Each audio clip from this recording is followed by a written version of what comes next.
आज तक चला आ रहा है। और ये तंत्र जब तक हम बदलेंगे नहीं, एक भी गरीबी, भुखमरी, बेकारी की समस्या का समाधान होगा नहीं। तो अब हमने क्या करना है, हमारे सपने क्या हैं इस भारत के बारे में। अब मैं व्याख्यान के अंतिम भाग में हूं। क्या सपने हैं? पहला सपना है गरीबी, बेरोजगारी दोनों खत्म हो इस देश से, क्योंकि ये मेरे अकेले का सपना नहीं है। भगत सिंह का भी यही था, चंद्रशेखर का यही था, सुभाष चंद्र बोस का यही था।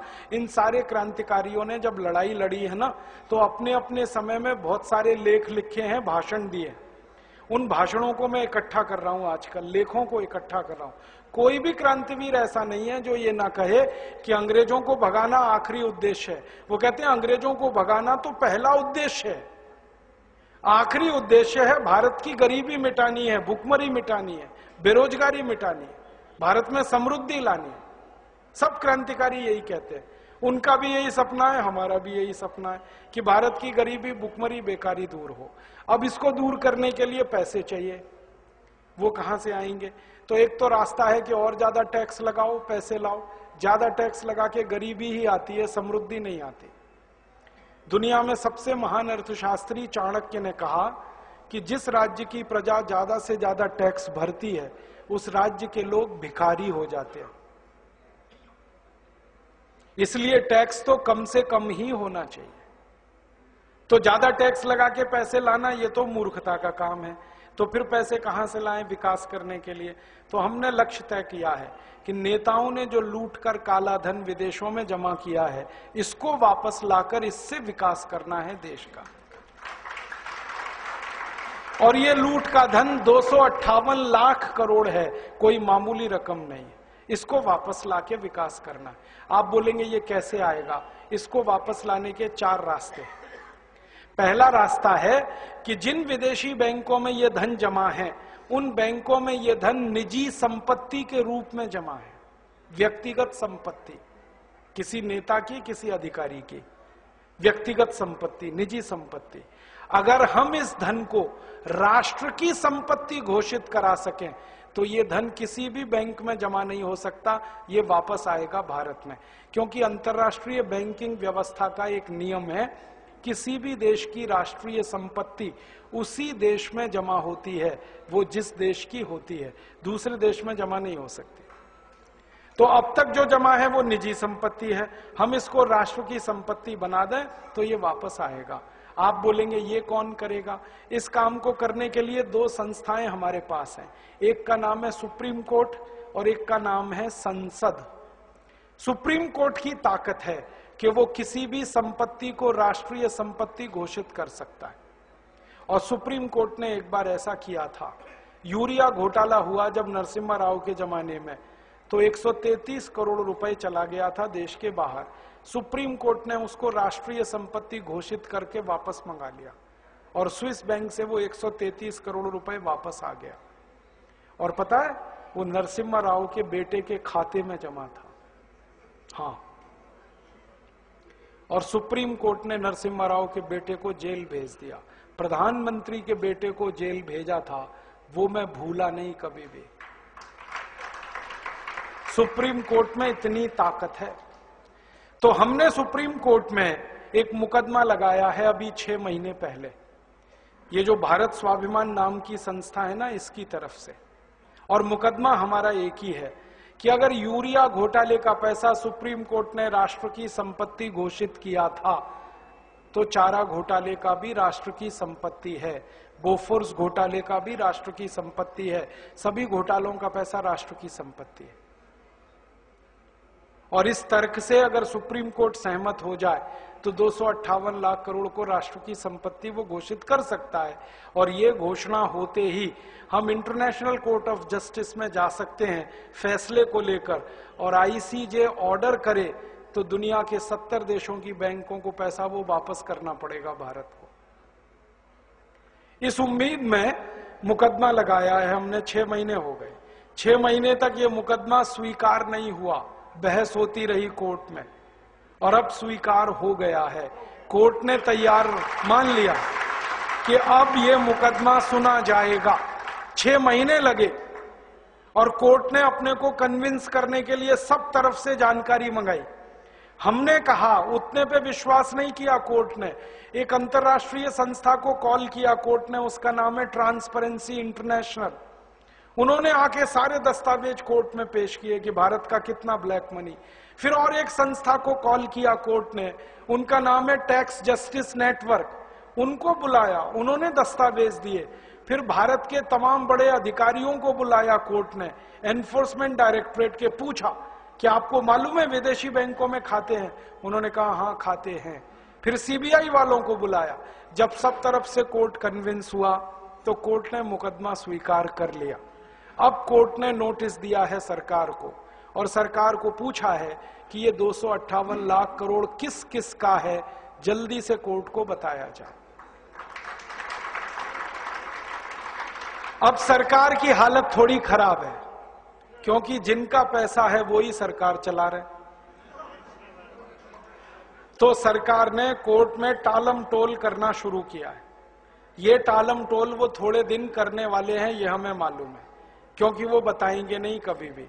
तो हम सुप्रीम कोर्ट को एक दिन एक बात कहेंगे कि टालम टोल 6 महीने, साल भर, 1.5 साल, 2 साल, 3 साल, कितनी? फिर हम सुप्रीम कोर्ट को कहेंगे आप तो एक्स पार्टी जजमेंट दे दो, और कोर्ट को ताकत है वो करने की। और हम कोर्ट को कहेंगे ये नहीं बता रहे किसका पैसा है, आप तो ये कह दो जिसका भी पैसा है वो भारत की राष्ट्रीय संपत्ति है, बात खत्म हो गई। और उम्मीद है कि कोर्ट ये फैसला देगा और ये फैसला हुआ तो 258 लाख करोड़ वापस आएगा। दूसरा रास्ता है अपने पास, वो ये कि हम संसद में अगले 4 सालों में एक प्रस्ताव पास कराना चाहते हैं। और वो प्रस्ताव ये है कि 15 अगस्त 1947 के बाद जितना भी धन भारत से बाहर गया वो भारत की राष्ट्रीय संपत्ति है। बस किसी का नाम नहीं लेना, किसी की बात नहीं कहना। 15 अगस्त 1947 के बाद जितना धन बाहर गया है भारत से हवाला के थ्रू, क्योंकि सब हवाला से ही जाता है, वो भारत की राष्ट्रीय संपत्ति है। संसद प्रस्ताव को पास करे। अब इस प्रस्ताव को रखेगा तो कोई एक सांसद, और वो हमें मिल ही जाएगा अगले 4 साल में। कोई तो माई का लाल मिलेगा, ऐसा तो नहीं है कि सब मर गए। और प्रस्ताव जब रखा जाएगा तब बहस होगी। बहस वाले दिन हम देखेंगे कि कौन कौन इस प्रस्ताव का विरोध कर रहा है। जो विरोध करेगा पक्की बात है खाते उसी के हैं, पैसा उसी का है, और सारा देश देखेगा बेईमान कौन कौन है संसद में। आप तो अपने सांसद पे नजर रखना बस कि आपका सांसद क्या कह रहा है। हर एक इलाके में मैं घूम घूम के लोगों से एक ही बात कह रहा हूं कि जिस दिन ये प्रस्ताव आएगा टीवी पर बहस आएगी, क्योंकि अब डायरेक्ट टेलीकास्ट होने लगा है। आप अपने सांसद पे नजर रखना वो क्या कर रहा है, आपको पता चल जाएगा वो बेईमान है ईमानदार है। अब संसद में या तो प्रस्ताव गिरेगा या पास होगा। गिरेगा तो विरोध करने वाले सांसद ज्यादा चाहिए, तो सारा देश देखेगा बेईमान और हरामी कौन कौन है इस देश में।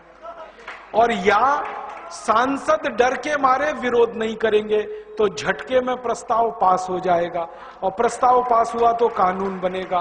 अपने दोनों हाथ में लड्डू है, हमें कुछ खोना ही नहीं है, जो है पाना है। तो या तो बेईमानों को एक्सपोज करेंगे पूरे देश में और घूम घूम कर कहेंगे कि ऐसे हरामी और बेईमानों को दोबारा चुनकर मत भेजो जो विदेशी पैसे को वापस लाना ही नहीं चाहते, जो देश को अमीर होने ही नहीं देना चाहते, जो गरीबी मिटने ही नहीं देना चाहते इस देश की। तो या तो उनके खिलाफ लड़ाई शुरू होगी, जंग, और वो आखिरी जंग होगी। या तो वो रहेंगे या तो हम रहेंगे, बीच में कुछ नहीं होगा। और अगर प्रस्ताव पास हो गया तो कानून बन गया, तो पैसा आ जाएगा 258 लाख करोड़। तीसरा और रास्ता है अपने पास, हम इस पूरे 258 लाख करोड़ का ब्यौरा लेकर इंटरनेशनल कोर्ट ऑफ जस्टिस में जा सकते हैं और दुनिया के 70 देशों के खिलाफ प्रतिबंध लगवा सकते हैं। अमेरिका ने अभी ऐसा किया। आपको मालूम है अमेरिका में भी भ्रष्टाचार है, वहां के भी लूटखोर नेता हैं, उन्होंने भी स्विस बैंक में खाते खोल रखे थे। बराक ओबामा ने अभी एक झटके में वो सब ठीक किया है। उसने कानून बनवाया पहले अपने देश में, और वो कानून से पैसा ले आया, स्विस बैंक से 780 अरब डॉलर लाया निकाल के बराक ओबामा, और उसने अपनी इंडस्ट्री में लगा दिया वो पैसा, और अमेरिका के 19,780 खाते बंद कराए उसने। तो ये बराक ओबामा अगर कर सकता है तो भारत भी कर सकता है। बस अंतर इतना है कि अमेरिका को बराक ओबामा मिल गया है, भारत को एक बराक ओबामा की तलाश है। अगले 4-5 साल में मिलेगा, कोई ना कोई तो निकलेगा। भारत माता वीर विहीन नहीं है, निपूती नहीं है, बांझ नहीं है। जब जरूरत पड़ती है इस माता ने बड़े बड़े लाल पैदा किए हैं देश की समस्याओं का समाधान करने। आगे भी होगा, इसका विश्वास है हम, और ये काम हम बराक ओबामा की तरफ से भी कर सकते। बराक ओबामा ने अभी एक बहुत रोचक बात कही। हमारे प्रधानमंत्री गए थे अमेरिका, अभी मालूम है मनमोहन सिंह अमेरिका गए। बराक ओबामा ने मनमोहन सिंह को ऑफर किया, देखो मैंने स्विस बैंक से पैसे निकाल लिए, आपको निकलवाने? ऐसे ही बोला उसने, आपको निकलवाने, मैं मदद करता हूं आपकी। तो मनमोहन सिंह की ऊपर की सांस ऊपर, नीचे की नीचे, ना हां कहा ना कहा। फिर उसने कहा मैं भारत की मदद करना चाहता हूं सीरियसली इस काम में, और मैंने जैसे पैसा निकाला है स्विस बैंकों से मैं वो बताना चाहता हूं, आप ऐसे निकालो। अब मनमोहन सिंह चुपचाप लौट आए, क्योंकि उनको बोलते ही नहीं बनता, क्योंकि सरकार चलाने वालों का पैसा है, बात ही नहीं करते वो। तो बराक ओबामा तैयार है, वो कहता है मैं मदद करूंगा भारत की। क्यों? वो कहता है भारत की मदद इसलिए करनी है, भारत महान देश है, ये वो बोलता है। और भारत की महानता जब वो गिनाता है ना, तो सबसे पहले कहता भारत बजरंगबली का देश है, हनुमान जी का देश, और वो हनुमान जी का भगत है बराक ओबामा। उसने मंदिर बनाया, मालूम है, आधा ईसाई आधा मुसलमान बराक ओबामा हनुमान जी की पूजा कर रहा है। जब वो चुनाव लड़ रहा था तो उसने बजरंगबली का मंदिर बनाया, जयपुर से मूर्ति मंगाई थी, स्थापित कराई, और पहला राष्ट्रपति है अमेरिका में जिसने दिवाली मनाई अभी। हाँ, दिवाली को हनुमान जी की पूजा होती है ना, उसने की वहां, पंडित जी को बुलाया उसने, और वो कहता भारत महान देश है क्योंकि महात्मा गांधी का देश है। वो महात्मा गांधी को गुरु मानता है अपना, उसके घर में एक ही फोटो है वो महात्मा गांधी की। वो कहता है इसलिए मैं भारत की मदद करना चाहता हूं। अब भारत सरकार ही तैयार नहीं है मदद लेने के लिए, तो ये अपने पास और एक रास्ता है। तो अपने पास 4 रास्ते हैं। एक चौथा रास्ता है कि हम खुद चाहें तो स्विट्जरलैंड से दादागिरी करके ये पैसा ला सकते हैं। स्विट्जरलैंड के पास ना आर्मी है, ना एयरफोर्स है, ना नेवल फोर्स है, छोटा सा देश है। हाँ, जनसंख्या भी इतनी कम है जितनी तो हमारे एक जिले में है, उतनी तो स्विट्जरलैंड पूरे देश में नहीं। मैं तो मजाक में कभी कभी ये कहता हूं कि सारे भारतवासी, माफ करना ये कहने के लिए, इकट्ठे होकर पेशाब कर देंगे तो स्विट्जरलैंड बह जाएगा।